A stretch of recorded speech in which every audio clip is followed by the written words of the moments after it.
Hello friends, నమస్తే. Simply విజయ తెలుగు ఛానల్కి స్వాగతం. ఇవాల్టి వీడియోలో దోసకాయ కూర ఎలా తయారు చేసుకోవాలో చూద్దాం. ఇంతకుముందు మన ఛానల్లో దోసకాయ ముక్కల పచ్చడి, దోసకాయ కాల్చి పచ్చడి ఈ రెసిపీస్ అప్లోడ్ చేశాను. లింక్స్ కింద డిస్క్రిప్షన్లో ఇస్తాను, చూడండి. ఇప్పుడైతే ఈ దోసకాయ కూర ఎలా తయారు చేసుకోవాలో చూద్దాం. దీనికోసం ముందుగా దోసకాయల్ని తొక్క తీసేసి ఇలా ముక్కలుగా కట్ చేసి పెట్టుకోవాలి. ఇంకా 2 ఉల్లిపాయలు ఇలా ముక్కలు కట్ చేసి పెట్టుకోవాలి. చిన్న నిమ్మకాయ సైజ్ అంత చింతపండుని రసం తీసి సిద్ధం చేసుకోవాలి.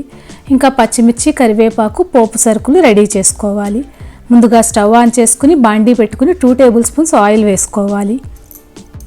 ఆయిల్ వేడెక్కాక 2 టేబుల్ స్పూన్స్ శనగపప్పు, 1 స్పూను మినప్పప్పు, 1 స్పూను జీలకర్ర, 1/2 స్పూన్ ఆవాలు వేసి పోపు వేయించుకోవాలి.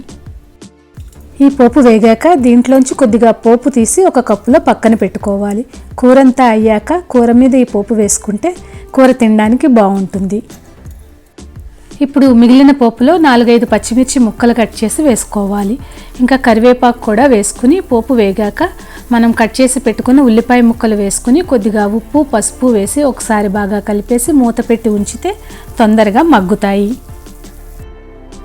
ఈ ఉల్లిపాయ ముక్కలు కొద్దిగా రంగు మారాక దీంట్లో మనం దోసకాయ ముక్కలు వేసేసుకుని ఒకసారి కలిపేసి మూత పెట్టి 2-3 నిమిషాలు ఉంచాలి.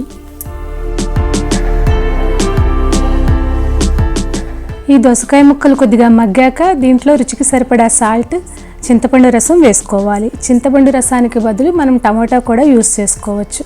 అయితే ఈ టమాటా ముక్కలు, ఉల్లిపాయ ముక్కలు మగ్గాక టమాటా ముక్కలు వేసుకుని అవి కూడా మగ్గాక అప్పుడు దోసకాయ ముక్కలు వేసుకోవాలి. నేనైతే ఇక్కడ చింతపండు రసం వేశాను. ఇప్పుడు ఈ కూరను ఒకసారి బాగా కలిపేసి దీని మీద ఒక ప్లేట్ పెట్టుకుని దాని మీద 1/2 గ్లాసు నీళ్లు పోయాలి. ఇలా పోయడం వలన కూర అడుగంటకుండా ముక్కలన్నీ చక్కగా మగ్గుతాయి.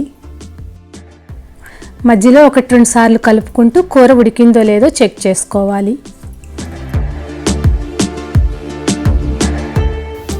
దోసకాయ తొందరగానే ఉడికిపోతుందండి. ఇప్పుడు ఈ దీంట్లో కొద్దిగా తడి ఉంటుంది కాబట్టి మనం 1/2 స్పూన్ బియ్యం పిండి వేసుకుని ఒకసారి కలిపేసి ఇంకొక 2-3 నిమిషాల సేపు కూరని ఉడకనిచ్చి స్టవ్ ఆఫ్ చేసేసుకోవాలి. ఈ ఉడికిన కూరని మనం సర్వింగ్ బౌల్లోకి తీసుకుని మనం పక్కకు తీసిపెట్టి ఉంచిన పోపు గింజలు కూడా వేసి ఒకసారి కలిపేసుకుంటే ఎంతో రుచికరమైన దోసకాయ కూర రెడీ అయిపోతుంది. వంటికి చలువ చేసే ఈ దోసకాయతో ఇలా మీరు కూడా కూర ట్రై చేయండి. మీకు ఈ వీడియో నచ్చిందా అండి?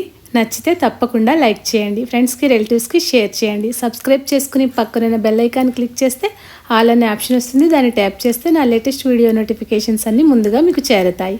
Thank you for watching.